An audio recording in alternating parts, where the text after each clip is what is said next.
7월 30일 금요일 새벽 예배 다 같이 사도신경으로 신앙 고백하시면서 시작하겠습니다.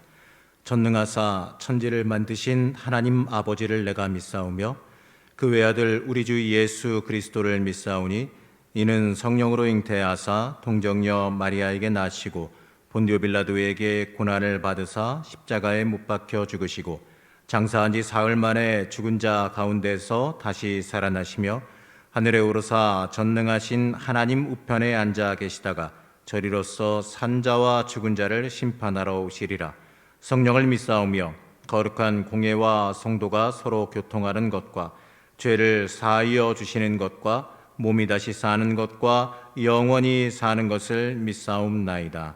아멘. 이 시간 310장 함께 찬양하시겠습니다.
오디오 성경을 통해 함께 여호수아 19장을 보시겠습니다.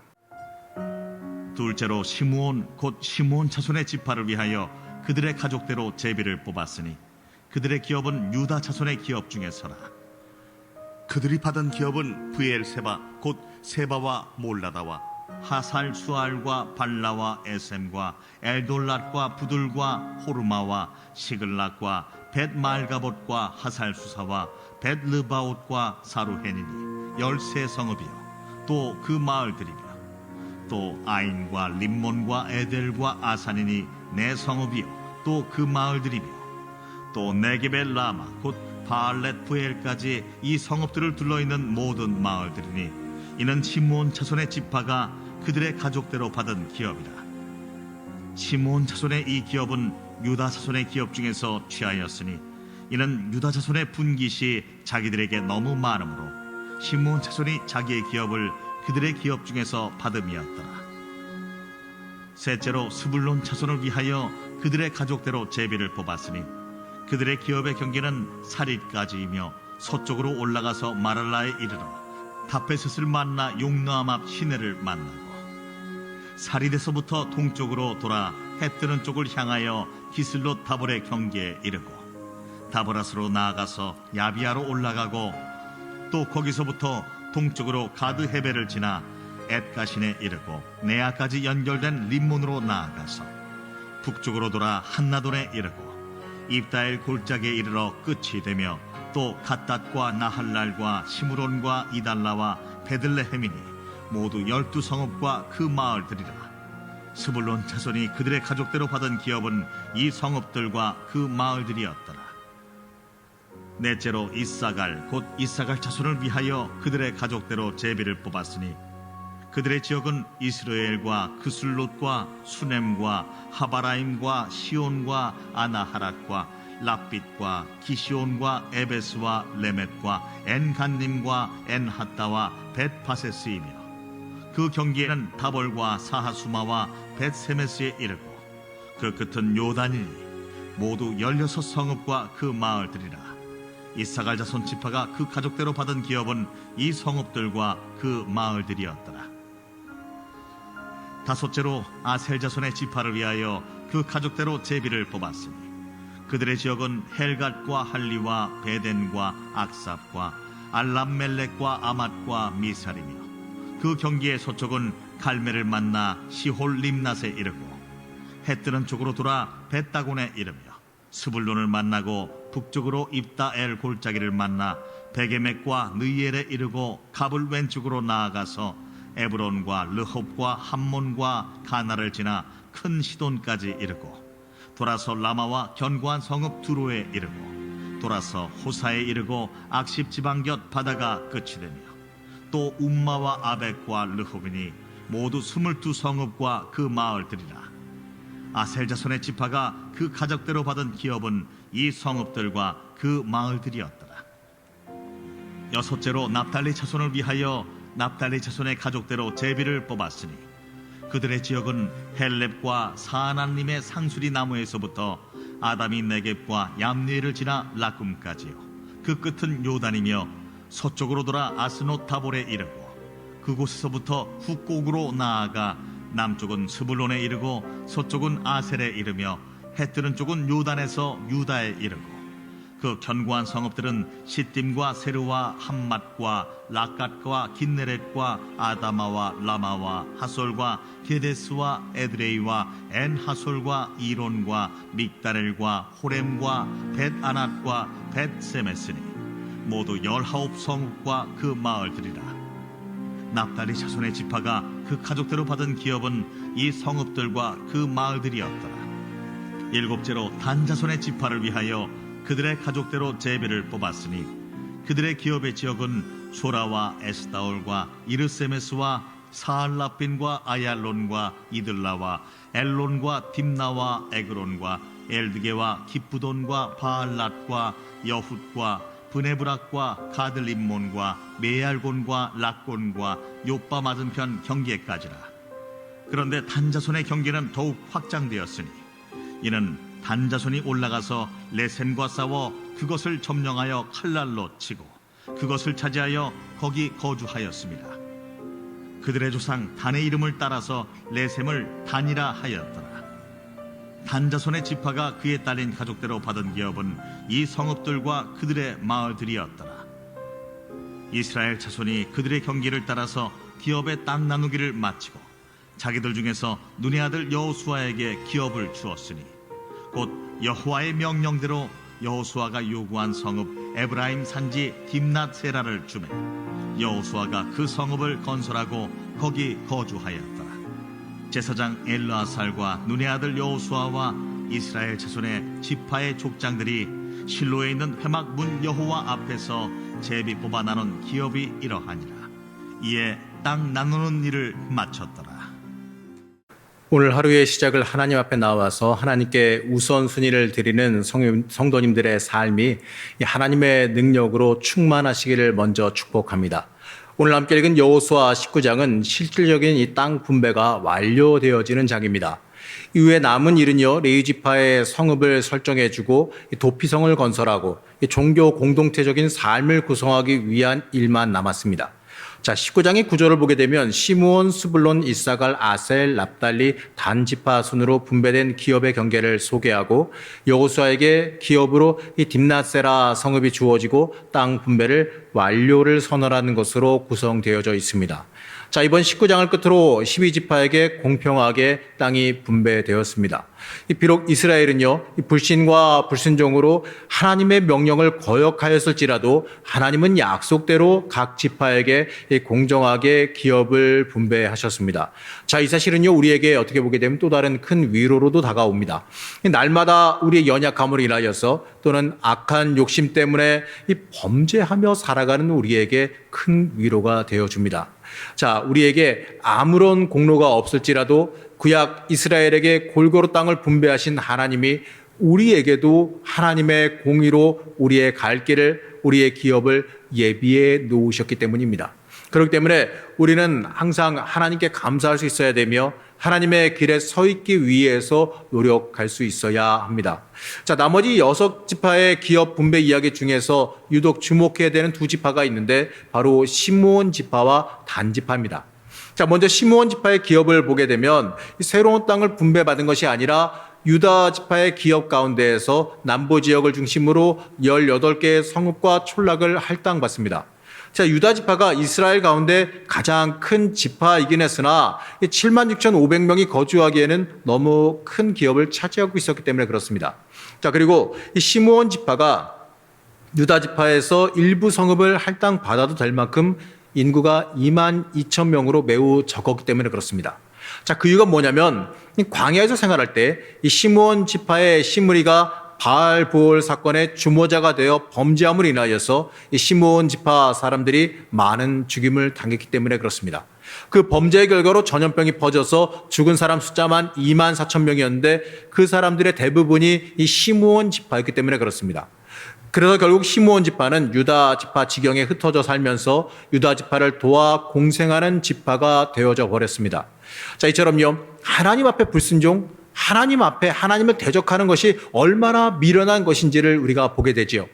자, 하지만 그러한 범죄함에도 불구하고 하나님은 그들을 멸절시키지 않으시고 기업을 통해서 그들을 생존하게끔 하십니다. 자, 지금 시므온 지파의 상황에서 이 3차 정복 전쟁의 지역을 만약에 그들에게 할당해 준다면 아마도 전쟁을 통해 기업을 차지하기는 힘들고 어려웠을 겁니다. 범죄로 인해 징계는 당연히 받아야겠지만 그들도 끝까지 버리지 않고 생존할 수 있도록 배려하시는 하나님의 사랑의 모습을 여기서 우리는 한 번 더 읽을 수 있게 됩니다. 자, 그리고 유다 지파의 형제와 너그럼도 함께 보게 되는데 물론 이 과정이 쉽지는 않습니다. 하지만 하나님의 백성으로 더불어 살아가는 사랑의 공동체를 이루어야 한다는 신앙이 그들에게는 틀림없이 있었습니다. 그래서 형제 지파를 위해서 자신들의 기업을 내어 주었습니다. 여기서 우리는요, 하나님이 우리에게 재물을 주신 이유가 무엇인지를 함께 보게 됩니다. 바로 이 주심은요, 나누기 위해서입니다. 자기의 욕심만 채우기 위한 삶이 아니라 소외된 이웃과 나누기 위한 책임으로 우리에게 주셨다는 사실을 우리는 잊지 말고 기억해야 합니다. 이제 단지파의 기업 분배를 보게 되면 또 특별한 내용을 보게 되는데 19장 47절 말씀을 읽어보면 이렇습니다. 그런데 단 자손의 경계는 더욱 확장되었으니 이는 단 자손이 올라가서 레셈과 싸워 그것을 점령하여 칼날로 치고 그것을 차지하여 거기에 거주하였습니다. 그들의 조상 단의 이름을 따서 레셈을 단이라 하였더라. 자, 그들이 분배받은 가나안 중앙지대는 단지파의 인구인 64,400명이 거주하기에는 좀 좁았습니다. 그리고 그들이 분배받은 지역은 아모리 족속의 원주민과 이 블레셋 원주민들이 거주하고 있어서 그들의 괴롭힘을 당해야 했습니다. 그래서 단지파는 이 북쪽 레바논 골짜기에 있는 레센에 나아가서 그것을 쳐서 자신의 기업으로 삼았습니다. 자, 이 내용만 이 문자적으로 읽게 되면 단지파는 레센 땅을 차지함으로 현실적으로 이 현실적인 이 어려움을 극복하고 스스로 개척해 나간 이 긍정적인 모습으로 해석하고 읽을 수 있습니다. 땅이 작은 것에 대한 불만을 제기하기보다 스스로 땅을 개척해서 넓힌 것처럼 보입니다. 여기까지는 좋습니다. 하지만 중요한 것은요, 하나님의 명령이죠. 하나님의 명령이 중요합니다. 단지파는 내부적인 문제를 놔두고 외부적으로 나선 것밖에 불구하지 않습니다. 하나님의 언약에 따르면 당연히 남아있는 가나안 족속을 완전히 쫓아내야 합니다. 이 레센 땅을 차지하러 가기 전에 먼저 하나님께서 그들에게 기업으로 신 땅에서 아모리 족속과 블레셋 족속을 완전히 쫓아냈어야 합니다. 그럼에도 공격하기 어려운 이 아모리 족속과 블레셋 족속을 놔두고 기습 공격으로 레센 땅을 차지해서 문제를 해결하려 합니다. 그 결과 당장은 좋은 것처럼 보일지라도 훗날 이 레센은요 우상 숭배의 중심지가 되어지고 아수르의 공격으로 폐허가 되게 됩니다. 자, 이것은요 하나님 중심이 아니라 인간적인 계산과 유익에 치중했기 때문에 벌어진 결과입니다. 우리가 흔히 말하기를 효율이 중요하다고 말하죠. 그래서 같은 노력을 기울일 때 더 능률이 좋은 쪽으로, 더 수익이 좋은 쪽으로 집중해야 한다는 말을 합니다. 물론 세상적인 계산과 논리로는 아주 옳은 말이고 좋은 말입니다. 하지만 하나님의 논리, 이 영적인 논리로는요 효율이 아니라 하나님의 명령, 하나님이 바라시는 뜻, 하나님이 이끄시는 길이 먼저 우선시 되어져야 합니다. 하나님의 명령을 따르기 위해서는 비효율적이라도 그것이 먼저 되고 우선시 되어져야 합니다. 자, 이 신앙적 효율성은요, 세상적인 유익이 아니라 하나님 앞에서 하나님의 명령을 가장 잘 따르는 삶에 달려있기 때문에 그렇습니다. 하나님의 명령 잘 따르고 하나님께 순종하고 하나님이 원하시는 길 잘 따라가고 그것을 먼저 순종하는 것이 신앙적인 효율성이라는 것을 우리는 잊어서는 안 됩니다. 하나님께 잘 보여야 되고 하나님의 명령에 따른 삶을 살아가는 것이 영적으로 가장 복된 길임을 우리가 잊지 말아야 되고 그 길을 걸어가는 것이 가장 효율적인 길이라는 것을 우리는 잊지 말아야 합니다. 만약은 물론 존재할 수 없는 거겠지만 그래도 만약에 단지파가 하나님의 명령을 따라서 가나안 족속을 기업에서 완전히 몰아내고 레센으로 그들의 영토를 확장했다라면 어떻겠습니까? 순종하고 확장까지 했다면 어떻겠습니까? 아마도 하나님이 주시는 복으로 인해서 레센 땅이 하나님 중심의 복을 받은 도시가 되었을지도 모르는 거 아니겠습니까? 이 중요한 것은요, 하나님의 명령에 그들이 철저히 순종했으면 하는 아쉬움이 크다라는 것이지요. 자, 우리의 삶도 마찬가지입니다. 하나님 명령 앞에 순종하면 그 앞길은 하나님께서 책임지십니다. 내가 어찌해야 하는 길이 아니라 하나님께서 열어주시고 인도하시는 길을 걸어가게 됩니다. 자, 어려운 길일수록, 어려운 길이고 어려운 일일수록 우리는 더 하나님의 역사하심을 기대해야 합니다. 어려운 길이고 힘든 길이기 때문에 하나님께서 직접 개입하시고 하나님께서 직접 능력을 펼치실 것이기 때문에 더더욱 그렇습니다. 내가 여는 길로, 내가 열고 내가 가는 길로 힘겹게 살아가야 하겠습니까? 아니면 하나님께서 열어주시는 길로 하나님의 도우심으로 평안히 순종하며 맡기며 걸어가야 하겠습니까? 여러분, 신앙의 우선순위를 어디에 놓고 살아가야 하는지에 대해서 오늘 말씀은 많은 생각을 하게 만들어줍니다.